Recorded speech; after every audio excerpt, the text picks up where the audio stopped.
this was all circulating around the base, that a giant had been killed, but no one was supposed to talk about it. I saw 3 long, bony fingers reach up underneath the door, curl up to grab it, and then disappear. When he came over to me, dude, he slithered over to me. And this giant comes out of the cave, and they're all frozen. And he starts running and firing at this giant. Well, the giant moves. He's got a spear in one hand, and he's running really fast and spears Dan and holds him up like this. Somebody yells, shoot him in the face, shoot him in the face. They basically decapitate him. Got closer. When he got about 15 yards away from me, I raised that 12 gauge and I blowed his head off. I feel something pulling at my leg, and I look over and there are 2 small gray entities pulling at me. And they're literally, I'm getting pulled off the bed. I reached my hand into this bush and I touched air.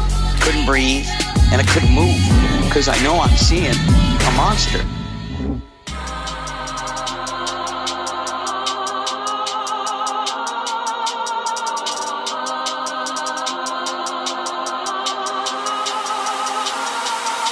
Yep.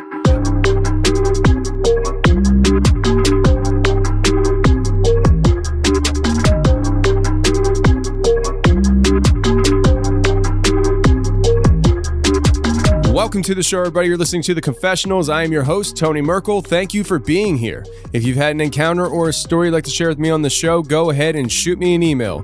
My email address is theconfessionals@theconfessionalspodcast.com. That's theconfessionals@theconfessionalspodcast.com. Or go to the website, theconfessionalspodcast.com, hit the contact section, and you can reach me that way as well. Either way works for me, just get a hold of me. If you want more shows every week, go to the website, theconfessionalspodcast.com, hit the join button, and become a member today because we offer exclusive shows on the website. Every Thursday, members get a bonus show. So if that interests you, go to the website and become a member today. Now, also, we have the emergency preparedness food, preparewiththeconfessionals.com. That's preparewiththeconfessionals.com. And there you can get yourself some emergency food for that emergency in your life that you know is coming, but you never know when it's going to hit. Make sure you're prepared with food that will last with 25 years on the shelf. That's preparewiththeconfessionals.com.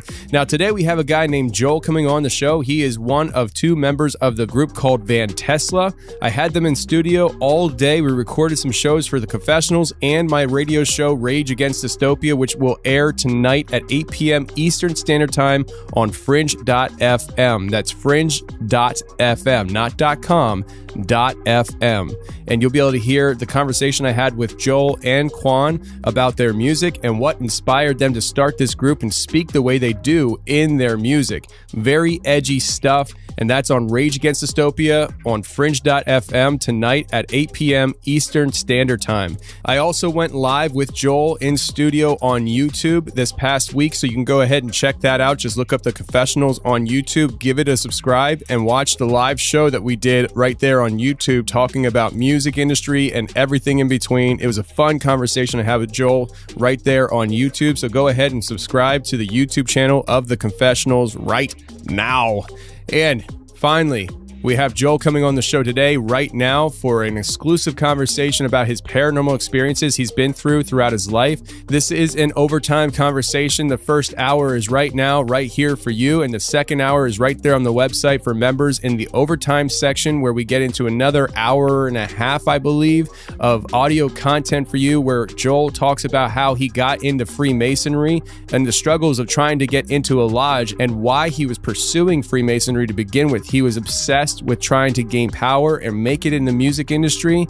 It was an overall great conversation I had with Joel, and I'm really excited for you guys to hear it. So let's just get to Joel right now.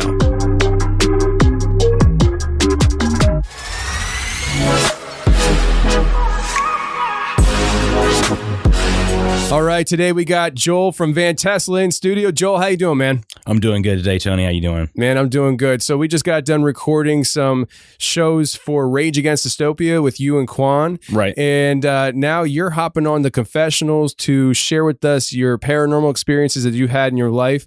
Anything from your dad's history, which we're going to start off with, and how that kind of ties into your life, to the UFO encounter, your son's mom being a witch, dabbling with the black magic.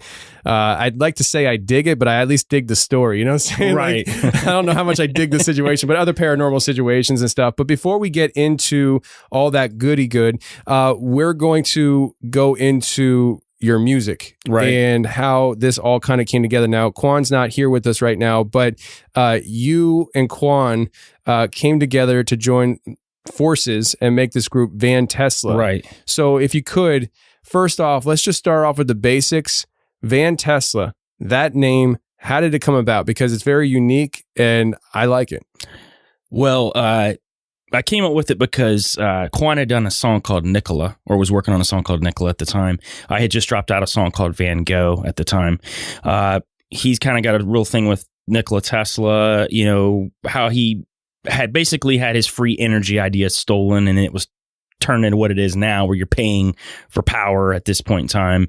And mine came from Van Gogh, just kind of a tortured artist that really wasn't understood until he died. Went through a whole lot. Phenomenal artist. Nobody understood him until he died. And I think that's kind of where we're from. We both come from backgrounds of trying really hard at music and trying to understand that. And then it, not shaking out the way we thought initially, kind of feeling unappreciated, knowing that we're talented. But, I think that brought us together. It caught the idea for me to make the name VanTesla. It kind of resonated with both of us. And I think for us, it put us ahead of the ball game and what we were going to start talking about music wise, getting more into the social issues that are going on right now, not necessarily from a point of view that most hip hop artists would do. So I think that's, where we're at with the VanTesla name and, what we're trying to promote going forward. Yeah. So, VanTesla, for anybody listening, would you guys call yourself a hip hop group? I don't know. We do a lot of different things. Yeah, so it's very different. You guys both rap, but you both sing too. Right. And when we were listening to some of the music earlier and stuff, I was like, wait a second, that's Quan singing, which means you both sing. Right. And I was just like, dude, you guys are super talented. And the cool thing is, you're not only super talented, but you also have great quality music. You have great instrumentals, great production, and you have a great message as far as I'm concerned, which we kind of hit on Rage Against Dystopia when we were recording for that show. And it's like, this is the new rebellion music. Right. Like back in the 90s, there was this big rebellion with hip hop and stuff, and, F the system and even all that rock stuff. Then yeah, too. Rock too. And then it became very corporate and bought out artists. And you guys, the content you cover is the current times right now, 2021, and where the world's going. And you guys are raging against the system, raging against that machine. Right. And, it's really cool because there's other artists out there that are doing very similar things. But there's, I think, vast majority of artists out there, they're more concerned about creating an image for themselves, making it successful, whatever that is, in the industry, which means they're not willing to go down certain roads, let alone they probably don't even think about those roads. No. It's just like, whatever, I just want to be mainstream. Absolutely. And you guys are kind of taking that, off the beaten path approach, and you're going to talk about real stuff, and you're going to piss a lot of people off in the process. Yeah, I think being mainstream is just not important anymore, because you got a lot of people, and more people than are actually letting on, because a lot of people are scared right now, and rightfully so, with a lot of things that are going on in the world.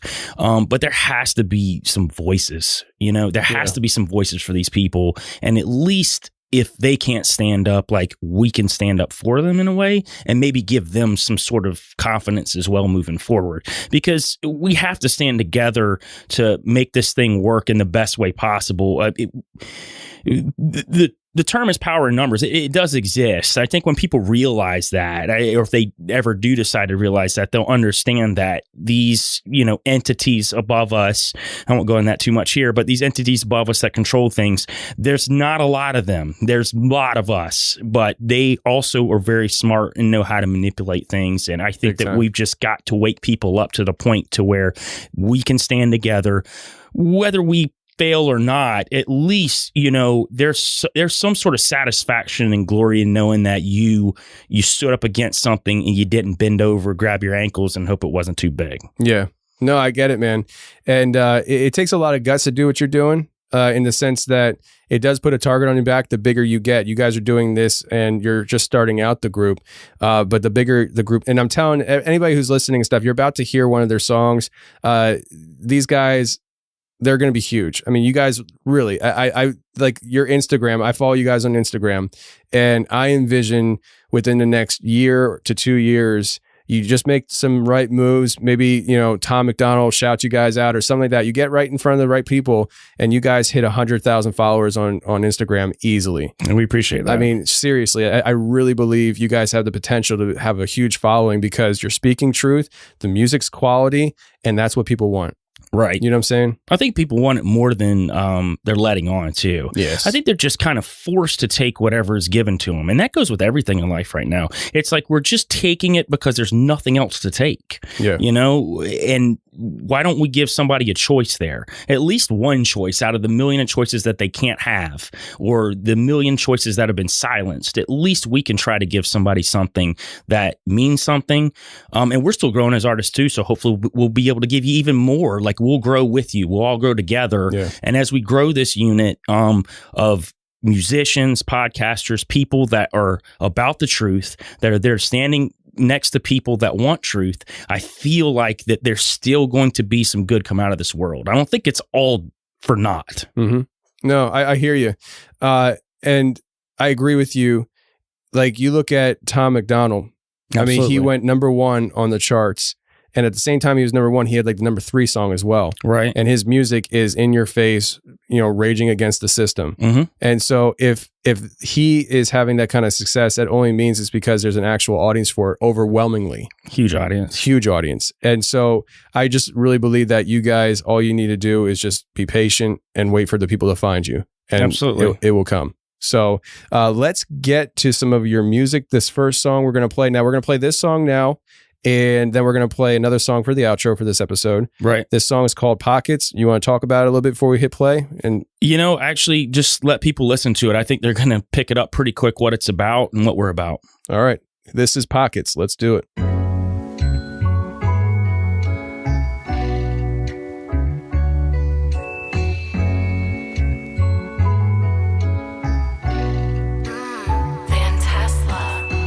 Killing they cells, steady killing they cells. 10 windows drop, gates got us as cells. You listening to bars, but we staring at them. What's your sound opinion to a sparkling atom? And fathom, dad cooking, breakfast bacon, no sugar. Gym preaching, teaching, wiping kids' boogers. Fan protector, respected, house full of rogers. This the feeling that I really wish I had sooner. Baby's mama and a mama, that's a different gen. They hit the gym, trap music fills them within. I'm wrong for dropping gems, cause it's a different message. I see Noah at 20 finally getting message that her life has been drawn out, but see her dad has sketched it. Moms will teach you how to use a magnum, not the weapon. This just a skeleton of drafts. I don't write for real, this just a verse in a bag. At least used to be shows, until I figured out how answers were on the news. Conspiracies were cool, until they were dropping clues. Until you skip routine, peep the mirror, now it's you. Why you brush your teeth, fluoride, what you consume. Got men addicted, see a chick, drop his in. We slaves to women, then trip when she wanna be independent. To get her sex, you clean the kitchen. Respect is missing, her feelings distant. That's not an act of kindness, that's an act of blindness. They think Kitty Gold never touched the and felt Midas. I enlighten, I take my index along with middle. Close your eyelids, it's simple, priceless, listen. My people saying kings and queens way too much validation, but lack to spread the education. And if silence is violence, my tongue is salivating. Black stories on Hulu, black sections in Target. You think this are recognition? Modern segregation. Corporations keep your subconscious bias. From King Shabazz to Zulu Shaka, who opened up chakras that's got my face red like vision. I don't got the darkest pigment, but I use logic if and when I say the word. It ain't the cops killing us, it's us. Sing along thy songs to whom the guns we bust. From the fool to the media, it's cancerous shit. And your idols LeBron and Cole will go and sponsor the shit. Your idols tell you why, but not solution of escape. Rap about their new chains as they upload their estate to the matrix. What an overstatement. Crypto got me rich beyond statements. Basement placements make Hollywood blueprints look basic. You want a sheep, I creep, cut comfort off, make blankets, and sell it back to you. We know you wait. I look up at the stars and I wonder what they are. It's probably a lie like the rest.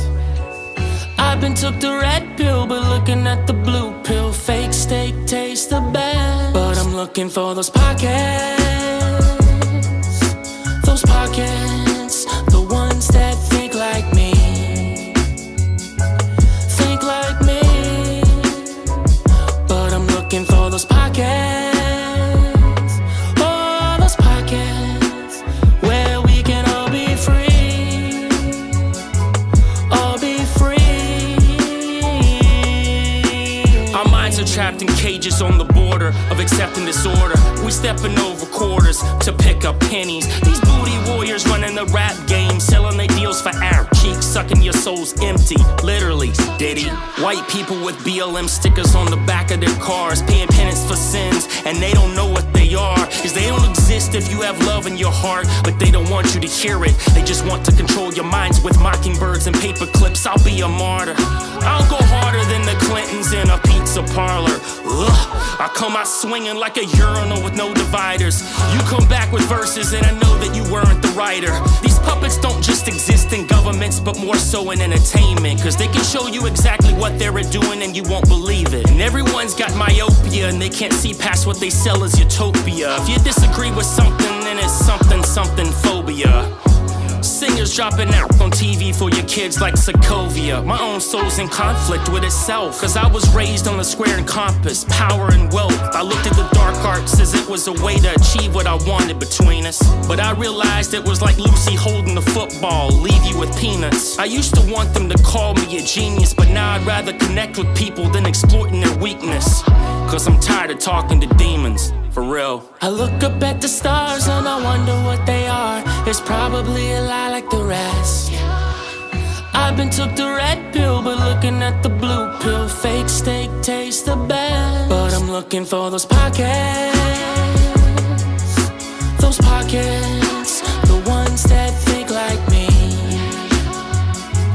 think like me. But I'm looking for those pockets, oh, those pockets where we can all be free, all be free.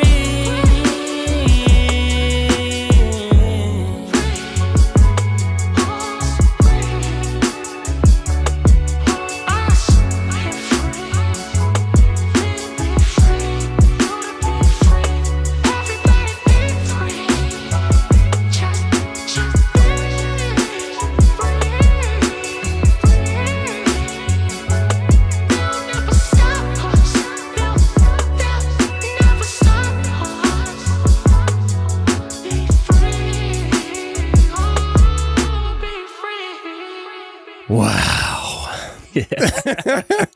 I'm telling you, man, like that song is just one of many you guys have put out so far that just really hit hard. Right. They hit the topics, they hit the culture that we're living in. And it just, I just think that it's what people will need to hear. And you do it in an artistic way. And that's what the arts were for. The arts were for to relay a message of what's going on in the world and things like that. And they're taking that away and they have corporatized the arts to relay a message from, the ruling elites. And it's just, dude, it's really refreshing to hear that music. And I'm sitting here where our mics are off and I'm just like, I can't believe he just said that. Oh man, what a good song. And there's many more to come, I'm sure. Listen, where can people follow you guys? Where can people get your music? So right now, if you go to IG, it's one of our main sources of putting out information. We do a lot of funny memes there too, and just normal topics that we like people to, talk about. Well, we put a lot of music there too. If you go to at Van_Tesla_. You can catch us there. You can go to @QuanDuke, which would be Quan's site, and you can go to @Johnny_Idol_, which is mine. We talked about this before. It's my alter ego. I do a weird like rock thing whenever I go into that mode, so it's fun. But I have that as my mine as well. You can catch us on all major platforms right now. So if you go to Spotify, Apple, Tidal, any of them that you're looking for, you can find us there. Just go to Joel Thomas, which is mine, or Quan Dukes. You should be able to find us pretty quick once you put that in, and you'll know it's us because we're connected. So you'll go in there and you'll see the VanTesla stuff pop up on both of our pages. That's awesome. Yeah, so people go ahead and check it out.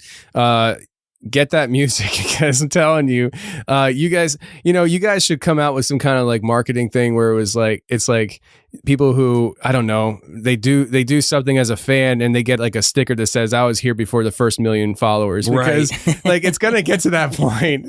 And so to create that cult following, because I'm telling you, like the message you guys have, the quality of music, and you guys don't hold back, and I freaking love it. And what's interesting, not interesting, but it's really cool is that you guys, you know, you're a white guy and Quan's a black guy, and like, so you have that different perspective coming together in music, where you both are upset about the world and culture we live in, but you also grew up in different cultures as well. And so you get hit with everything. Like, I mean, when you were talking about the bumper stickers in that song and stuff, I mean, that was you speaking, and you come from that culture, and you see what's happening around and stuff. And Quan comes from that other culture with the BLM and what's been going on with that. And you guys you have your thoughts and opinions, and you don't really care about who agrees with you. You're just saying what you see happening in the world and how it's really affecting humanity. It's really cool. And I think that's important for us to get that message out and, you know, just convey to people that, hey, you know what, there's somebody that's talented and has a voice for you,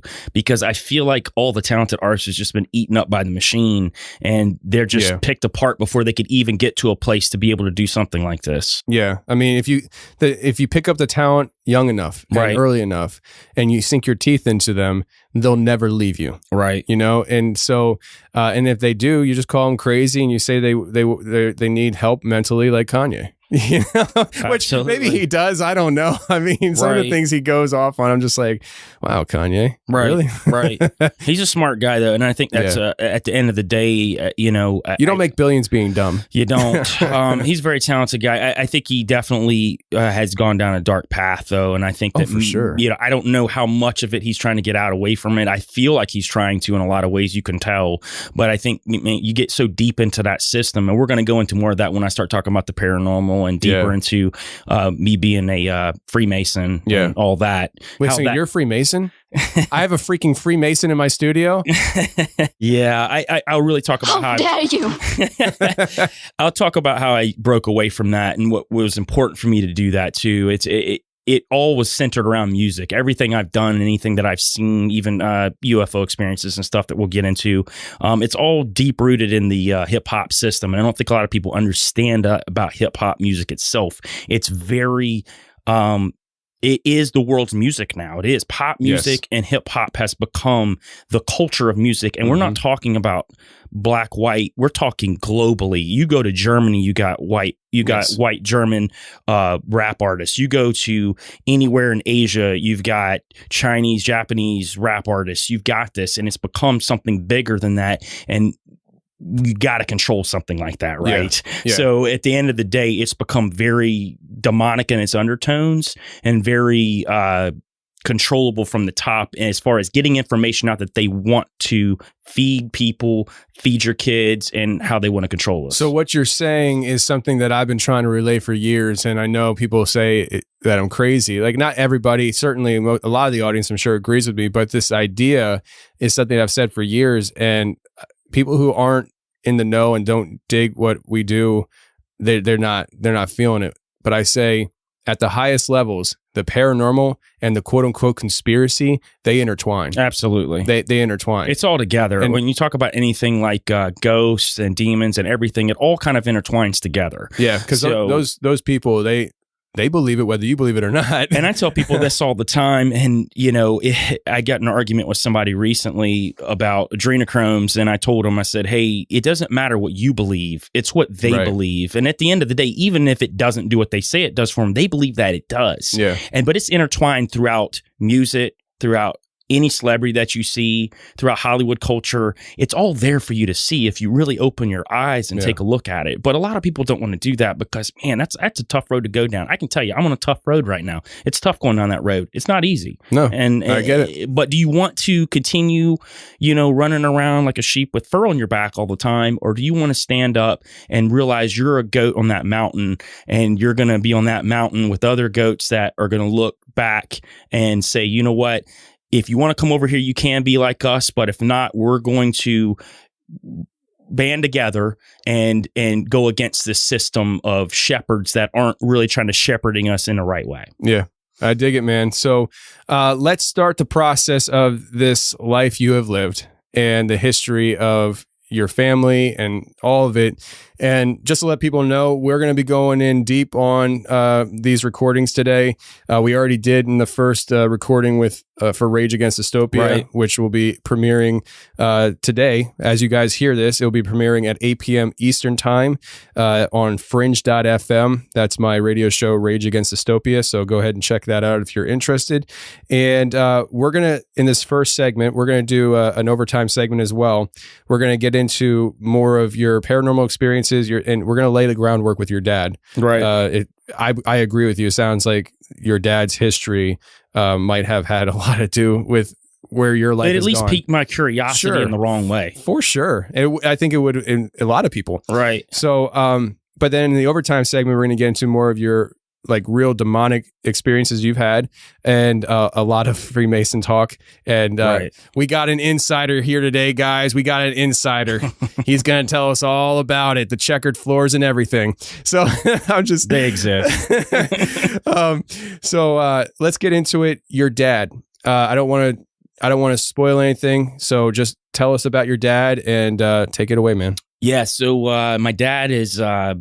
he's a preacher now. He's a pastor. He has been my whole life. So we actually went to seminary, and he met my mom in seminary, and they got married, and they ended up having me and then my sister. So, you know, growing up, my dad would share his testimony at different churching events. He'd normally do it if we came to a new church and he started preaching there. It would be one of the first things that he did, especially when he was an evangelist. That would be one of his first sermons, because he had just amazing, crazy story about how he even got to this point that he was at. He started out college basketball player, got really deep into drugs, the drug scene. He actually was part of a smuggling unit that smuggled like 98% cocaine out of Bogota, Colombia, and biplanes. I don't know if he's necessarily on the biplanes, but he's a part of that kind of culture that was dealing with a lot of that. He dealt with a lot of people that were pretty, you know, as high up as far as who he dealt with. He was a drug user himself. He sold, but it was more of a situation of, you know, they were the higher ups. He was just kind of protected because of them. It's just kind of how he was. He was a partier, though. That's what he grew up in the late 60s. Early 70s during that party era of, you know, disco, all that stuff. So like for him, that was kind of his lifestyle. And a part of that lifestyle, he met a girl one night. They were partying. At some point the next day, she was leaving and she looked at him and said, you know what, Charles, you need to meet God. And so, of course, he cursed her out and told her, I need to meet God. You need to meet God. Like, what are you talking about? We just did like 10 8 balls, you know, I'm over exaggerating, but probably a lot, you know? Yeah. So she said, no, you need to meet God the right way. She's like, here's a number. I want you to call me when you're ready.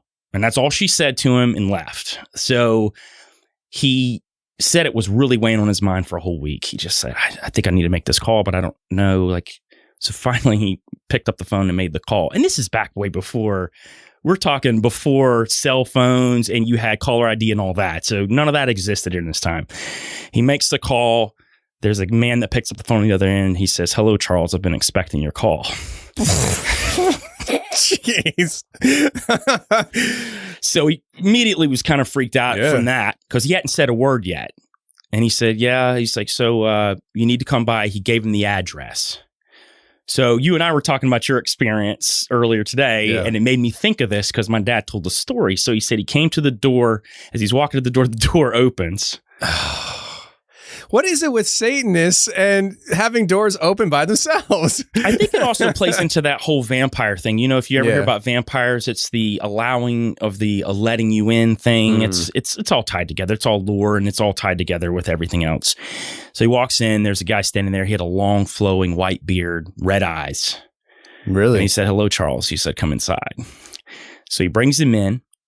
He walks in. He doesn't see the girl that he was with that time. That's actually his wife. So he leaves the room. He said, "Hey, why don't you just sit down here and we'll be back in a little bit." Okay. So he sits down in the room and he starts looking around. There's all these beautiful like murals like on the wall, like paintings of like nature and different things like that. So he gets up and starts looking at them. And like at the bottom of them, it's like, "Oh, we praise the old Beelzebub, the Most High, Prince of Darkness. We love you." I'm just paraphrasing, but like all of them had stuff underneath it.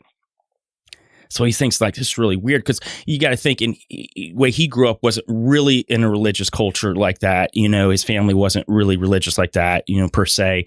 And for him, you know, he's like, that's kind of, you know, weird. They come back in. And from that moment on, he went on a trek for several months to become a legitimate Satanist. They were teaching him the ways of Lucifer. He said he's seen some wild stuff. He said he's seen vases get up off of tables and levitate across the room. They would move stuff with their hands and minds. They had a 3-year-old son that they were training to be the prince of Satan. They could put him in a chair at 3 years old and he would not move or blink for 3 to 4 hours at a time. What? Insane. He's seen this. Wow. So during that process, they would talk to him and other voices would come out of their mouths and tell him things that only he knew about himself from when he was younger. They would have these conversations, these demonic interactions that he would have with these entities.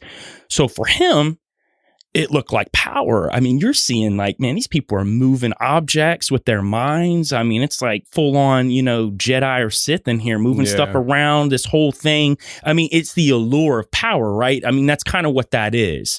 So for him, he got really, you know, zoned into the power aspect. And they said, "Listen, we're going to go to Texas," where the Church of Satan was the big one there in Texas at the time, you know, down there. So they were like, "Listen, sell everything you own. Give us some money. We're going to get all our money together, pack your bags. We're going to go and leave and go." So he's like, "Okay, you know, that sounds, you know, good." He was all about it. So he gets all his stuff together. He goes to their house. He, you know, gives the money and everything. And they're like, "Hey, we need you to go get something." So he's like, "Okay." So he went to go pick some stuff up. He comes back. Nobody's at the house. Just his 2 bags are sitting on the front porch. And he walks up and there's a note and said, "We're sorry, Charles. We owe everything to our God." Took all of his money and left, rolled out on him. I mean, they're Satanists, right? Wow. So at that point of his life, he was inside of their house. There was nothing left in that house but a little TV in the house. So he said he had $100 in his pocket. He was going to buy $100 worth of barbiturates and kill himself. He was like, "I'm done. Like, I was trying to go down this path." He's like, "They even scammed me." He's like, "I didn't even know what to do." He ended up turning on the TV just flippantly, like as he's walking out of the house, and there's a voice that tells him, "Does anyone out there need help?" And so he literally like turns around and it's a preacher, and the rest is history. He changed his life. Really? Crazy. So he turns on the TV as he's walking out of the house. Crazy. That's random. Yeah. And then the preacher the first thing he hears is "Does anybody out there need help?" Yeah, exactly. And he turns around and listens to the rest of what he says and then ends up like just the whole path that he's on now. Wow. Yeah. Changed his life permanently. It's crazy. Yeah. Unreal. Listen, I can see it in your face that it gets you emotional when you talk about it. I think it's really cool, man. That is, listen, when you were telling that story, the house I'm picturing is the house I went to. It's probably about the same type of thing. It really it's so wild though when he tells the story about it, because I mean they definitely had power. Like there's definitely that exists, you know, and we'll get into more of my experiences with that stuff too, but it exists. Like you seek it out, you'll get some level of it. Now, I will say this though, that in that realm, there's always a game too. Clearly. There's always something that it doesn't necessarily add up the way you want it to. Now, it may in some ways, some people may get millions of dollars out of it, may become, you know, famous. But at the end of the day, you know, there's always a game behind the whole thing. Yeah. You know, it's always about control. It's about suppression. It's about suppressing your mind. Yeah. So. Wow, man. That's a very dramatic story that your dad has for himself. And I'm assuming he has no regrets from that point on. He considers it a blessing being robbed and everything. I'd tell you really crazy though, if people can catch it, he did this was before podcasts. It was a radio show called Unshackled, like way back in like the 90s, I think. You can find it online. I actually found it. He's actually got it there where he talks about his whole like story. Really? Yeah, his name's Charlie Orr. So if you just dig around and find it, Orr. Yeah, maybe you can find it. Yeah. So it's pretty cool. He does it a lot of his sermons, and if he does any traveling, he'll share that story with people because it's pretty unique. Yeah, I'll tell you straight up, if your dad would be interested, I'd be interested in having him on the show to tell the story. He might for sure. So those kind of stories, they get me rolling, man. Like, because because I identify with it. I went through a situation similar, only I wasn't trying to join. I was right. They were trying to. He was trying to do something to me. It was. Listen, I mean, the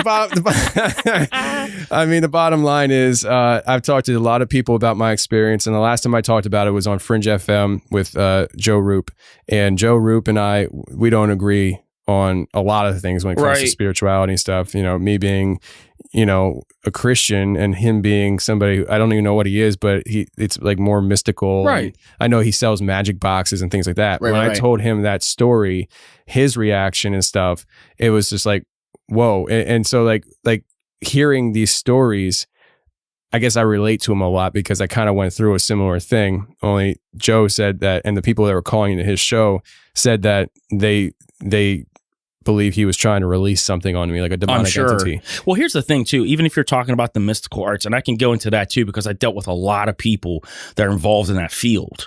So like for me, it's understanding that there's good and evil. If you talk to anyone in any facet of whether it's Christianity or if we go into mysticism or, you know, Islam or whatever, there's always good and evil. So at the end of the day, no matter what you think, there is good and evil. Yeah. Like we can sit here and say that it doesn't exist, but man, there's a whole lot going on in the world right now that if you don't think there's evil, then you're just really putting the blinders on. And if you do think there's evil and think that there can't be good, what does evil fight against, right? There has to be two sides. It doesn't exist that way. Yeah. That's the funny thing is that a lot of times people find themselves leaning towards believing in one side, but not the other.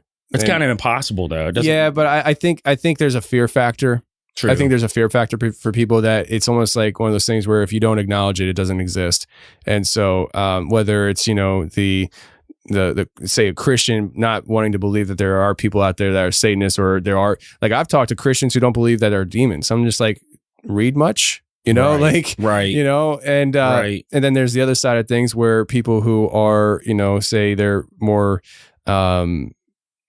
I don't want to go down the satanic road as much as the spiritual road and summoning entities, but yet they don't want to believe that there is a higher God that rules over the like they don't want to believe in Jehovah. Right. You know? And that's the tough thing too. And you know, I think that's something that everybody's got to find their own journey about how they figure things out. I think the basis is, I think you need to know that there's good and evil. I think at that point you can start figuring out how you want to operate with that. I'm not a big proponent on religion itself. I think I'm more of a proponent on, you know, or your relationship. So 100%. Like, I think like that is at the core of like what you need to go with, and then you can figure out the rest for yourself.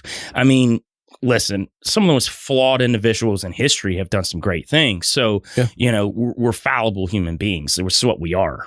We're meat sacks. So at the end of the day, Indeed. So that's what we are. Indeed. So, I feel like that's where people need to come with it. But I also don't push anything on anybody either. I'm still figuring things out for myself because as we go throughout this conversation, what I've seen and things that I've been a part of, it's tough. Like when you've seen the full 360 spectrum or been a part of the full 360 spectrum and just been you kind of go for a loop a little bit and you're just trying to get your bearings. And I think with what I'm doing with music now, and I think with, what I'm trying to build for my family and everything, I think it's bringing that into a perfect sphere for me.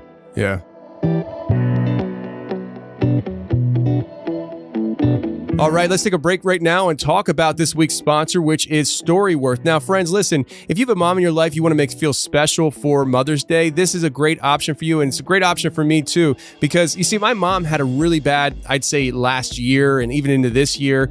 Just a month ago, she had COVID, and actually the COVID, of all the people in my life, she was the one I didn't want getting it of anybody because she already has a lot of pre-existing conditions that really kind of hamper her down health-wise. But she got COVID, and thank God, all it was is just a bunch of sniffles. She said it felt like a cold, wasn't a big deal. And then after that 14-day period, she's looking to get back to work, and all of a sudden she comes down with pneumonia. And that's what really kicked her butt. She had to drive herself to the hospital, check her in for a few days, and thankfully she got through it just fine, which I'm really grateful for. But it was really scary for us. And my mom, she had a pretty tough year, and I want to make her feel special, and that's why we're doing Storyworth for Mother's Day this year. Now, Storyworth is an online service that helps your mom, grandmother, mother-in-law, and every other mother figure in your life share stories through thought-provoking questions about their memories and personal thoughts. It's a fun way to engage them, especially if you can't be there in person.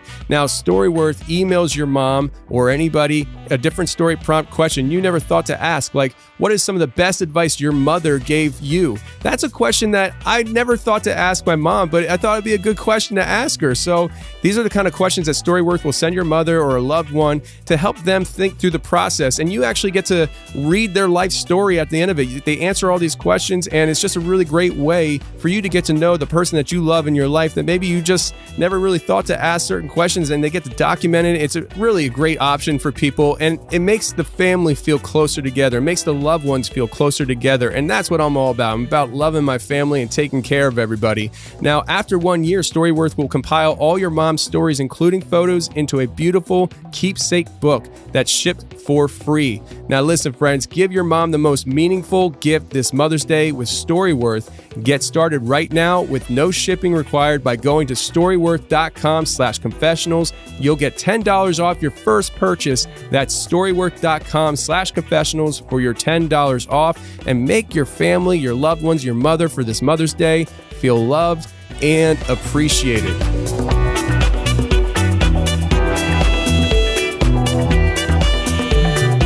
Listen, let's talk about, well, listen, I'm not sure if you want to talk about your UFO sighting next, or if you wanted to go into, the paranormal situations with your son's mom and stuff. How would you like to do this? I mean, because I wrote down UFO encounter for next. Let's go into the other first. Okay. If because I will say that the UFO stuff kind of came in like a very interesting time in my life when I was seeking out knowledge and power and a lot of those things, and I think some of that had to do with that, obviously. But this was the precursor to build into that, so I think that's kind of important. Let's do it, man. Go for it. Yeah, so I met my son's mom. I actually knew her in high school. She was younger than me, but we had met after high school. I had graduated, had been out of school for a while. She had graduated, so we ended up running into each other, connecting, and we started dating.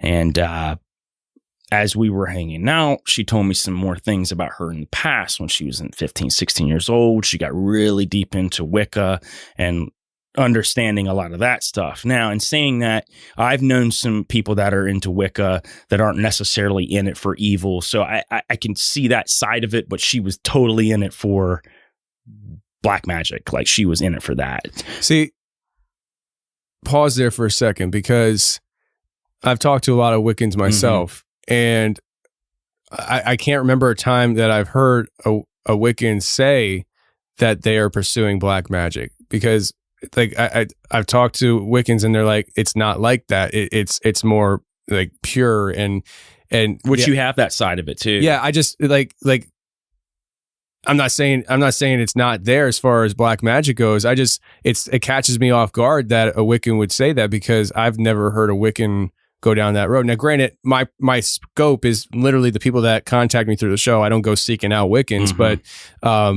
I've talked to several Wiccans and they were adamant that it's not the dark black magic. I think the ones that are going to be willing to talk to you aren't involved with that stuff, and that's why they're going to be able to talk to you. I don't think anyone that's involved in that level is going to be, talking to you. It's not like you're going to walk up and be like, hey, you know what? I'm a mother of darkness. Like, they're not going to come tell you that. So you had to drop the mothers of darkness. All right. Let's they're not ready for it yet. Yeah, we're working on that one. So spoiler alert. Yeah. So go ahead. So anyway, so she told me this, but this was after the fact that she was done doing that. She had stepped away from it. She was, knew that it wasn't good, but there's a lot of repercussions that come along with that.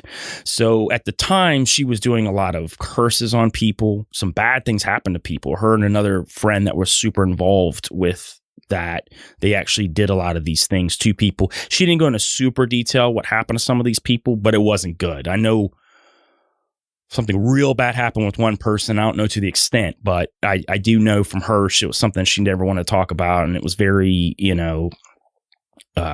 touchy subject. I didn't really push it because I don't want to push somebody on that kind of stuff. Sure. But the residuals of that were a lot of entities that would follow us places that I wouldn't necessarily see, but I would feel she would see them. There was a little girl that used to follow us around everywhere. And we might be at a drive-through, and she would say she's behind us. And she would be staring at it, looking at us. I wouldn't see it, but she would. I know several times we'd be in the bed. It would be looking at us from the end of the bed, which is pretty crazy. One night, particularly, which was really wild, that was going on. I felt really weird. Like, it felt bad in that room, and I'd never felt that bad before. And this is, like I said, way before I started going on my journey of like all the other stuff. So I wasn't even tapping into this stuff at the time. So I just felt like, I don't know, evil was in the room, if I can say it any other way. So I turned the light on, and when I did, a hair barrette shot up off the floor and hit the ceiling. Not only that, before that happened, I missed the key part. Another voice comes out of her mouth and tells me something that only my mom told me when I was a kid, which was crazy. And I say that because of what happened to my dad before, which tied that together, which made me really freak out at the time, because my mom used to call me a manipulator when I was a kid. She's like, oh, you're just a little manipulator or whatever. And the entity told me, in a man's voice that came out of her. Of your girlfriend? Yes. A deep voice said, maybe I can try to do it, but you're just a manipulator. Like that. It was just the most demonic thing I ever heard. It was not her voice. She doesn't even remember doing it. Because when I popped up, the hair barrette shot hit the top of the ceiling. I turned the light on. I'm like, what did you just say to me? And she almost like she shook it out of it. And she's like, what do you mean? She's like, I don't know what I did. Like, what came out of your mouth? Like, I've never told you anything like that. Like, it was verbatim the way my mom told me when I was like 5 or 6. Really weird situation for me. So I, definitely that was part of a lot of things that were creepy. And I do bring that in because of things that happened later on that also tied into things with her. Even though we weren't together anymore, it kind of started that road of, back then I was not interested in any of that stuff. It really freaked me out. I was in my early 20s. I'm like, man, I don't want anything to do with this stuff. Like, I already knew from my dad, like, whatever. But I think because of hip hop and like how bad that I wanted it, like, you get to a point, you get desperate. Like, you were willing to sell your soul in a sense. I mean, Like, because we Not we willing, hear, I wanted to. Yeah. Like, so like we hear artists that say, I sold my soul. Like Katy Perry said it. they're not joking when they say that. What's the guy that just died not too long ago? Juice WRLD. Juice WRLD. Like he did stuff like that. Like, so were you on that kind of level? Like, if you had the opportunity to do something like that, would you have done it? I went on I'm trying to think, 5 to 6 year trek on that road. Like, so you're saying at one point in your life, there was a point in your life, whether it was a day or 6 years, that if you were proposed that you could sell your soul for all the riches in this world and have all fame and glory in the hip hop industry, like Eminem, you would have been like, I'm in. Yeah. Okay. Awesome. I mean, awesome in the sense that you're willing to admit that and talk about it. I it's interesting for me because you hear about these artists that do this kind of stuff. Right. But I can't fathom ever getting to the point of wanting something so bad to be willing to do that. And I'm actually really, I'm going to say this, but I know it's probably not going to it's not going to translate well for the audience, I'm sure. I'm really glad that you did and you're willing to talk about it. Yeah. Because not that I'm glad you were in that spot in your life one time where you were willing to do something like that, but the fact that you did get to that point, you didn't do it, and you came out of it, and you're willing to talk about it. Because when you reach that kind of level, I tried. Don't get me wrong. I definitely tried. Oh, I know, yeah. And that's what I'm saying though. Like when you reach that kind of level, I think there was stuff around me though, like with my parents and things going on. What's a good word for it? The spiritual realm that was a battle. Yeah. I mean, from your dad's past, I think it marks things in life for the future generation. I wonder what happens to my children in the future just from things that I've done in my life. Right. Like I've never dabbled in witchcraft or things like that. But I mean, I was a very violent individual. Right. And I wonder if that's something that my children could get passed on with, and it's like the spirit of violence and stuff. And, my son, I see him being very aggressive, and I kind of overparent then, where I'm just like, I come in hard on him because I don't want him going down that road. And people are like, you need to chill and relax. He's just 3 years old. I'm like, yeah, but, so I think about that kind of stuff a lot, man. I think for me, I've always been really open-minded with my kids. And I think that, I try to let them explore their own space. They're older now. Sure. I think that was something that was, not that it was like, my parents' fault, but I felt like that I wasn't allowed to explore a space where I could figure things out for myself in a way. Yeah. So I think that kind of put me on that path. No, I can understand that because, and it's not even if my dad ever hears this, I don't think he'd disagree with me. Growing up, when he decided to start taking church and God serious when I was in high school, like it wasn't an option to explore my faith or grow into my faith. It was, this is what we do. Mm-hmm. You know what I mean?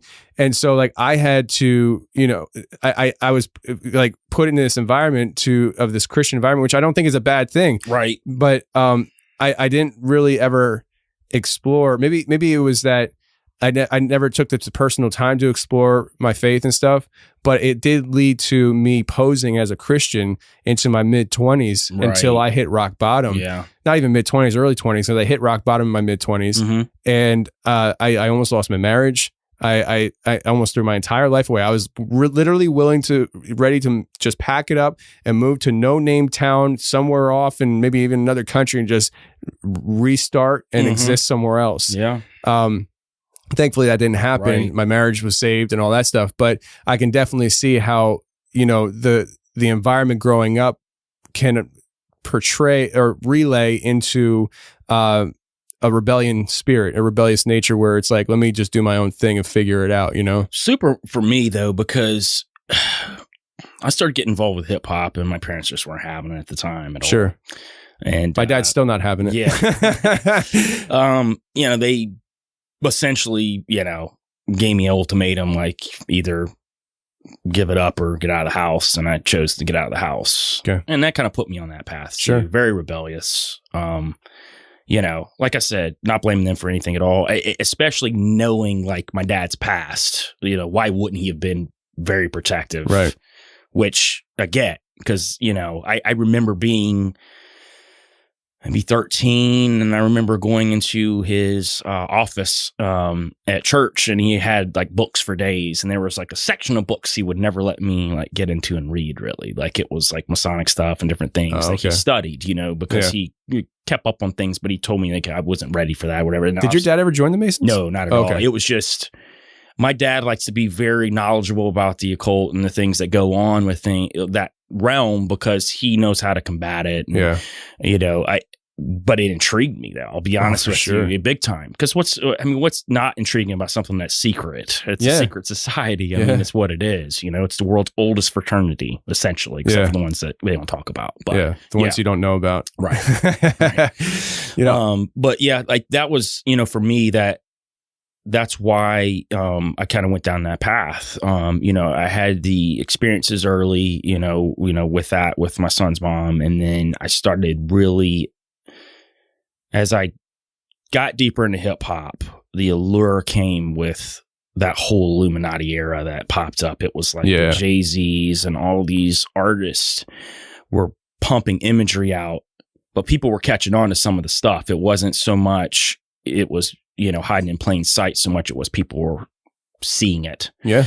And I think there was an allure with that too. I think that was part of a psyop as well. I think they wanted to do that to get people desensitized to it, one, and two, to make people want to be a part of that. Heck, or at least like see it is a cool thing. Yeah. You have no idea how many triangles I threw up in my younger years. Just because I saw JayZ doing it. Yeah, without even knowing what it was. Wear Rockaware, you know what I mean? Like all the stupid big clothing and all the symbolics. Like I would wear it to church because I didn't know what it meant. It was just JayZ stuff, and it was cool. It was, you know? I mean, and you know, now you got Lil Nas doing it to the next generation. Absolutely. And you got, you know, with JayZ, you know, his whole trajectory, if you do the history and go back, there's pictures of him with Freemasons. I mean, it's just before he was made it. So like he's been involved for a long time, way before, you know, one of my favorite songs, which is also probably one of his just absolute putting it out there songs off his first album, Reasonable Doubt, was The Evils, which is just Evils. I don't even remember that one. Nobody talks about it, man. Unless you get the album, you don't hear it. Now you can catch it on YouTube. You can type it on YouTube, but he samples Prodigy and Snoop Dogg on the hook, and it's like, dear God, I wonder, can you save me? Illuminati, hold my mind, soul, and my body. So like, he actually, that's the hook, but that was way before all this whole era came. He was telling you back then, like he was involved way back then. I mean, JayZ's not like a billionaire for no reason. Like this guy is involved in things that are just far beyond our scope of knowledge, really. And the guy is a genius in very many different aspects of life. It's not just like music. Guy's a superb businessman. He knows what he's doing, but he's also connected with the right people. And that was alluring to me. Like seeing guys like that are just on top, untouchable, essentially, you know, they've got this power behind them, you know, and then you start, you know, looking at it from like the aspect of like, you know, what's the other side giving me? Like nothing, like, you know, essentially. And then I was in a weird space anyway, where I had stopped really just believing anything. And I was just kind of on my own, and nothing was working out, and like working dead end jobs, and just nothing was happening. And then this started happening. Like I started seeing it, and it just became really alluring and exciting for me. And then I just started tapping in. I had a buddy of mine that was my hype man, and he and I both got really involved, like deep with a lot of stuff. Started getting into a lot of Aleister Crowley books, Book of Lies, Book of the Law, like started reading a lot of that stuff.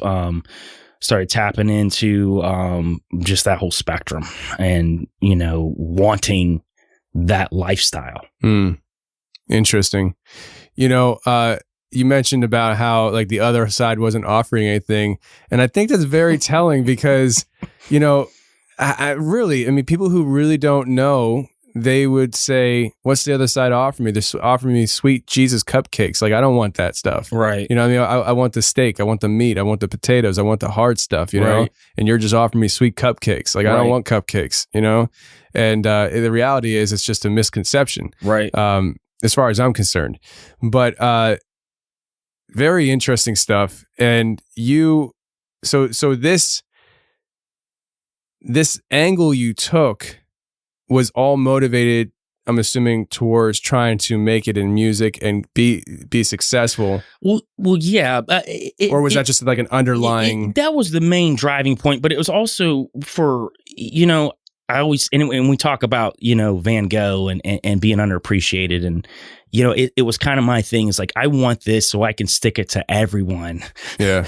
Like, that didn't like believe in me. Yeah. And I think that was the real underlying tone there. Yeah. I think that was more than just the fame for me. It was to be there in that place so I could squash those people. Because you see those people in those power positions. I mean, they can have people off like that. It's like nothing. You know, that was intriguing to me. You know, I listened to their lyrics. I mean, you know, just the way they piece things together, and, you know, the stuff they talked about. And Kanye was a huge part of that movement at the time too. Rihanna, all of them were like a huge part of Beyonce, like especially when it first started happening.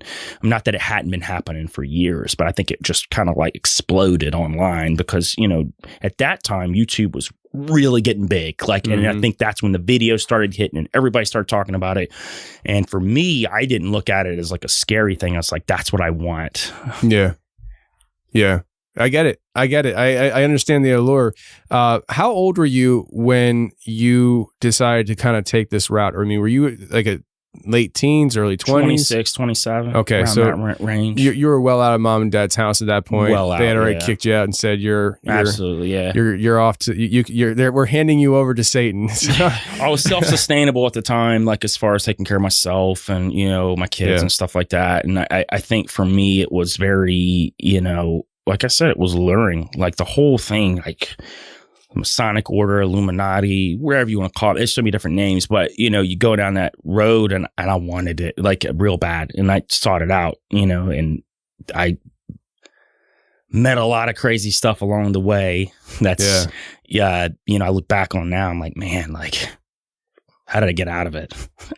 Well, I know we're going to get into a lot of that crazy stuff in the overtime, right? But I wanted to see where we want to transition here, because I definitely want the people to hear on this segment about your UFO encounter. Now, is that the next step in this process for you? We can go there because it doesn't go as far as I wouldn't say it was connected with the Freemasons, but it was definitely around that time I was seeking that out. And I think that I was very open to UFOs at the time, and I had always been anyway. I mean, who didn't watch Ancient Aliens and all that stuff? So, you know, like for me, it was, you know, very... Even that had a mysticism to it, you know, when you're talking about parallel universes and all that, because, I mean, isn't that kind of how it works? Like demonic entities kind of move in the same way, right? So like a lot of people say that have had these experiences.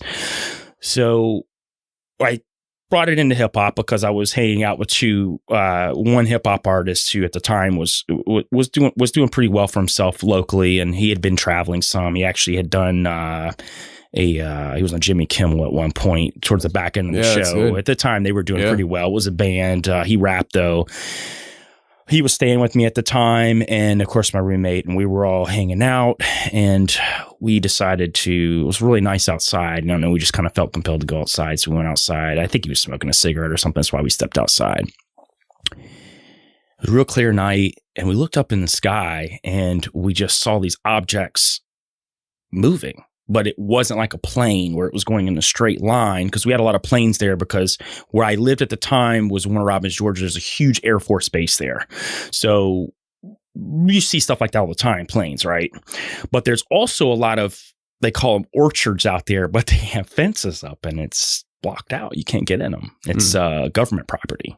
But they make it like it's an orchard out there. But, you know, there's a lot of weird stuff that has been seen out in these places.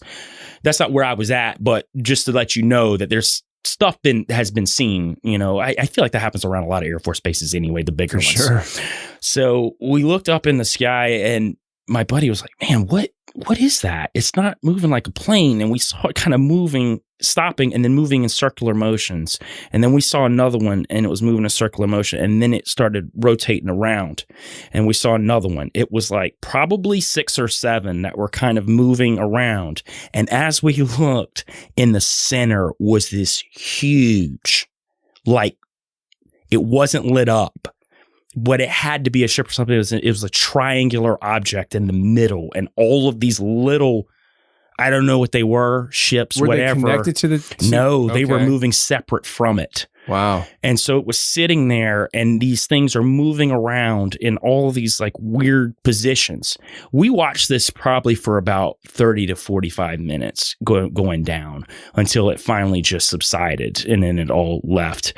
It was super wild because the object in the middle never moved, and it never lit up like the other objects, but you could see it. We were looking like, man, that is something huge right there. And when I say huge, when I'm looking up at the sky, it was massive. Like if it was to come down, it had to have been like, I don't know, the size of a city or something. I don't know. It was huge. It was massive.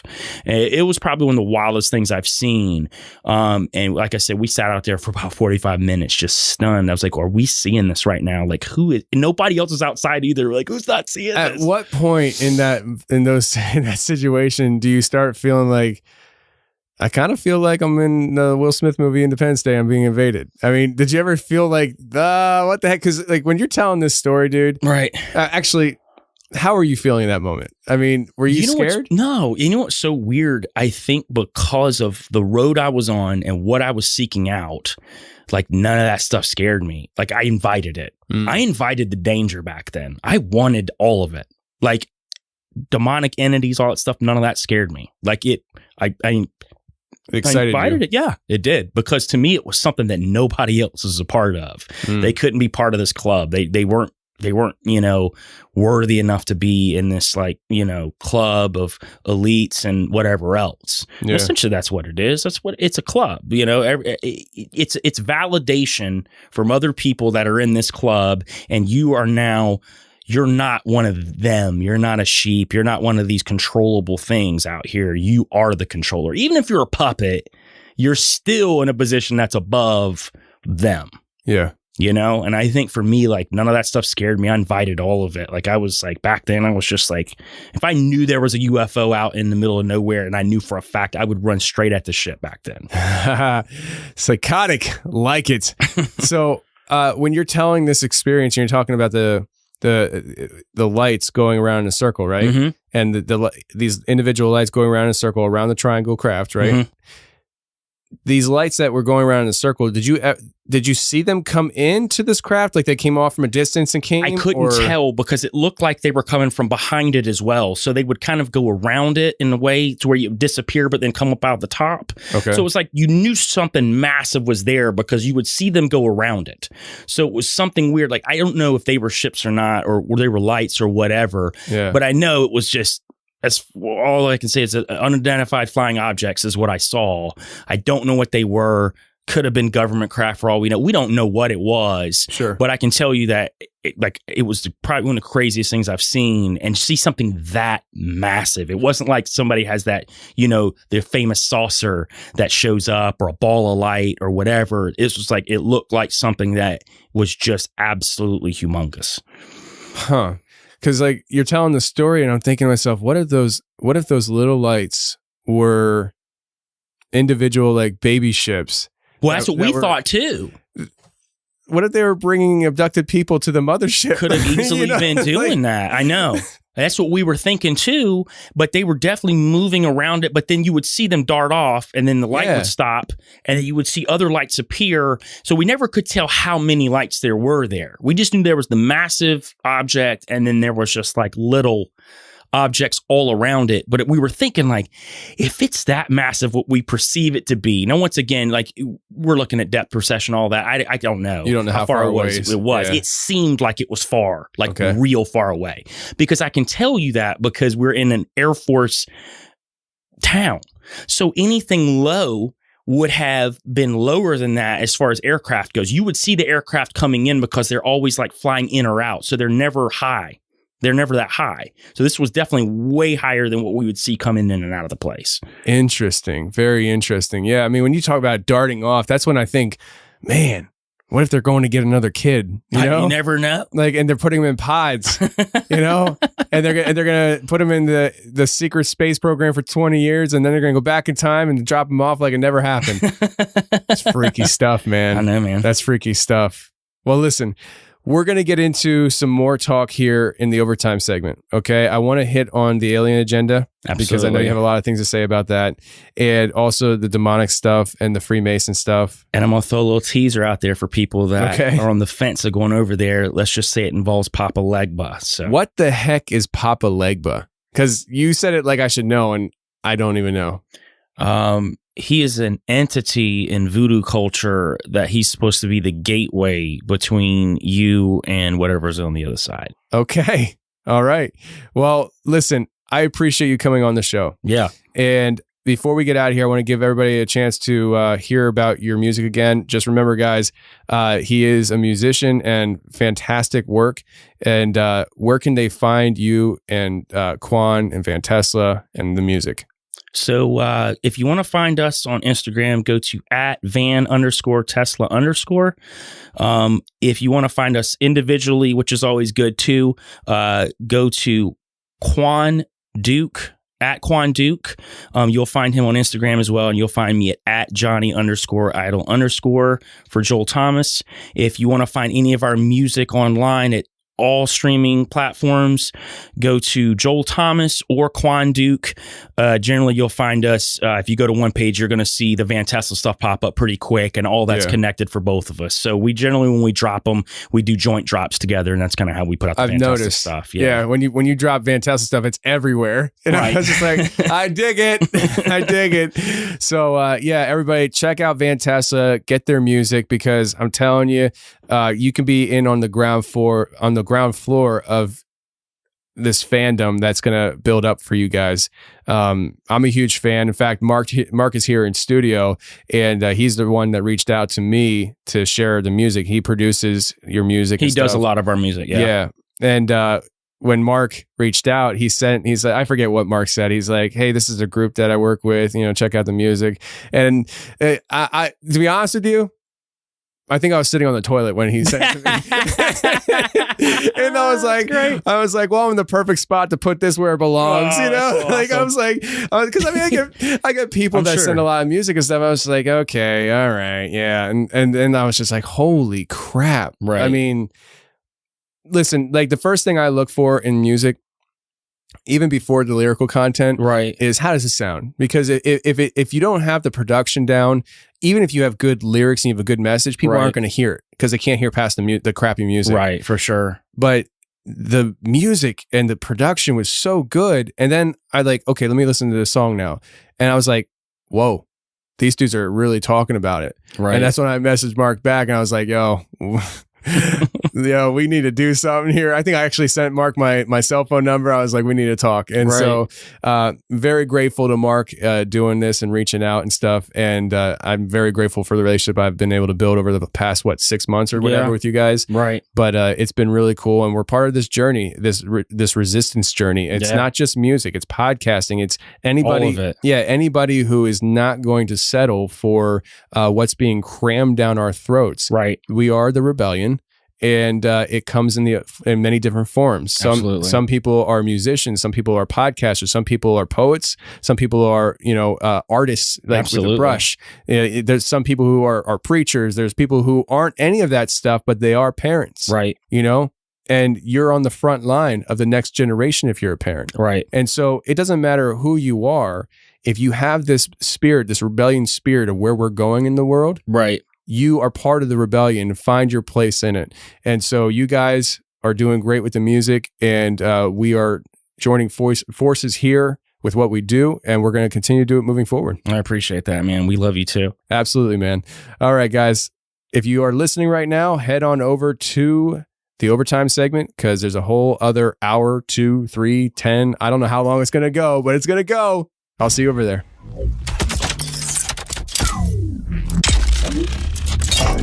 Well, that's the show, everybody. I really hope you enjoyed it. If you did enjoy it, please share the show with your friends. Facebook, Instagram, Twitter, Snapchat. I don't care where you share the show. Just share the show if you enjoyed it, because that's the best thing you can do to help the show grow. Also, make sure you go ahead and subscribe to the YouTube channel and check out the other conversation that is only broadcasted on YouTube. We did it live right there in the studio. You'll see my ugly face and Joel's beautiful long red beard.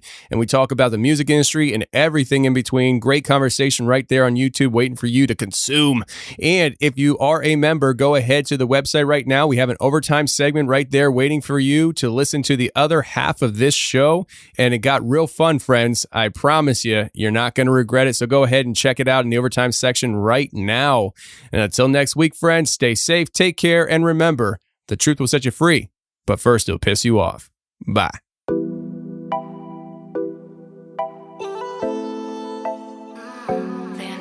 Everyone I know back home be dodging ops. Every girl I know back home be running plots. Contractually speaking, I made a quarter off stocks, and everything is paid off, and I'm still punching in the clock, cause I know the end game. The game don't end. Cognitive dissonance in your friend, your feelings thin. Let's open up the cars, I wanna see it out now. Let's open your face, pull that stupid ass mask down. When there's beef in the room, grab the horns and milk a cash cow. When there's devils in the room, white or black, we gotta spaz. Catch your body, if that's your hobby, but just probably open your mind.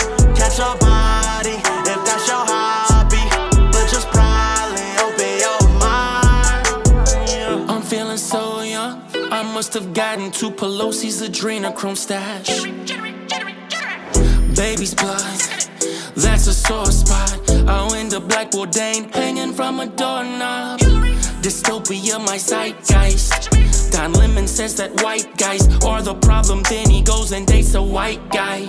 If I'm white, I'm a racist. But if I do the history, the Underground Railroad was started by black and white racists. Then why are we tearing down statues of Lincoln who fought for emancipation? I'm losing the last of my patience. I got a shotty and I'll get your body. If you push a Pfizer or Johnson & Johnson on me, I'll take you for now.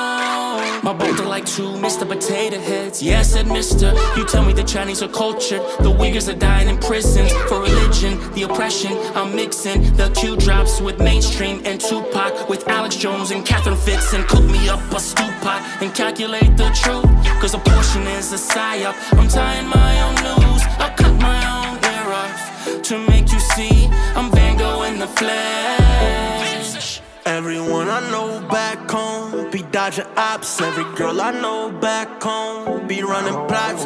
Contractually speaking, I made a quarter off stocks, and everything is paid off, and I'm still punching in the clock, cause I know the end game. The game don't end. Cognitive dissonance in your friend, your feelings thin. Let's open up the cars, I wanna see it out now. Let's open your face, pull that stupid ass mask down. When there's beef in the room, grab the horns and milk a cash cow. When there's devils in the room, white or black, we gotta spaz. Catch your body, if that's your hobby, but just probably open your mind.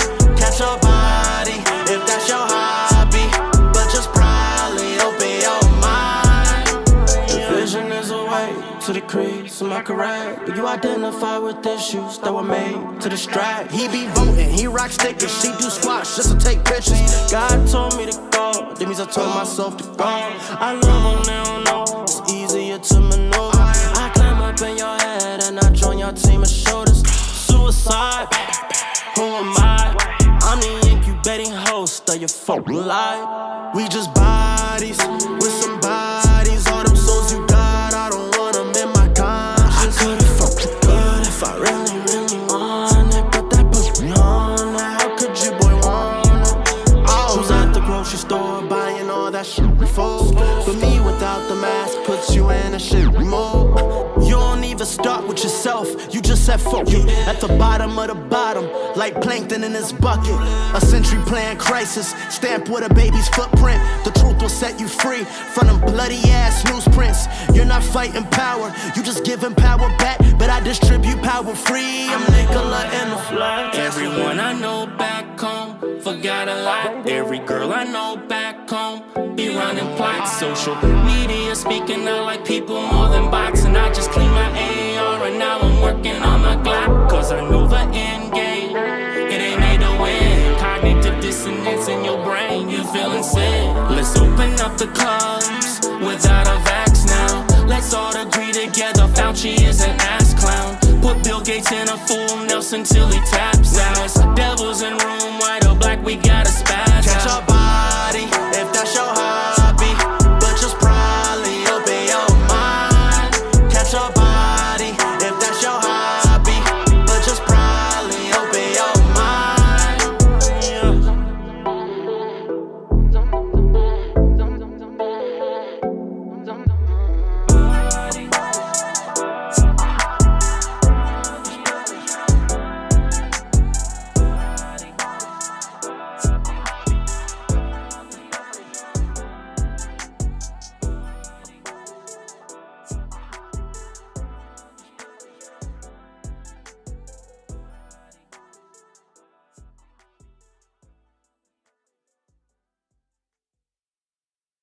Hey, thanks for watching the Confessionals on YouTube. If you like what you heard, hit the subscribe button, hit the share button, and hit the like button.